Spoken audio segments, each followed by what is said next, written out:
õppepäev siin Peterburi etnograafia muuseumis ja siin on päris palju käsitöölisi. Et oleme tulnud siis oma kultuuri nagu tutvustama ja näitama ja oma siis siin opidare ja väikene sääne müügiletikene on ka välja pantu. Et siin on siis nagu erinevad seto käsitööliste toota ja ka mõned raamatu. Et esimelt kõrraga on juba suur ostmine, tunti huvi mänse siis mustri omava ja just neid küümustreid uuriti.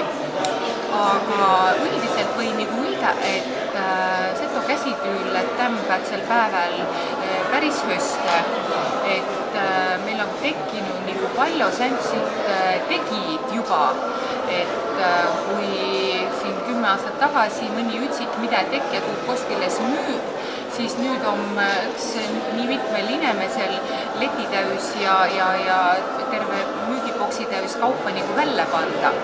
Et eks tuu toote arendamine, et palju siis nüüd võid ostata, aga mida sa tuu hüümustriga nüüd ette saad või tuu hüükudamise tehnikaga ette saad, et tuu kus mõtelda, tuu on mõgal meistril ongi tuu, kellel kui siis toda loovust tule.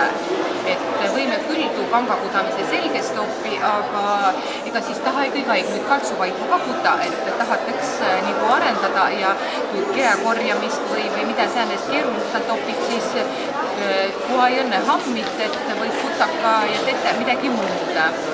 Et kõik käid mõtleme, kus me siis organisatsiooni poolt saame ka siis nagu abist olla ja käsitöölisi nagu avitada senside koolitustega asjuga ja inimese omavahel kokku viia ja et tegelikult ongi hää, et palju meistrid tegema nagu kuulpüüd, et üks tege niplispitsi ja tõne tege tikandit ja kolmas hungles, siis tuussa kokku illos seto hammer.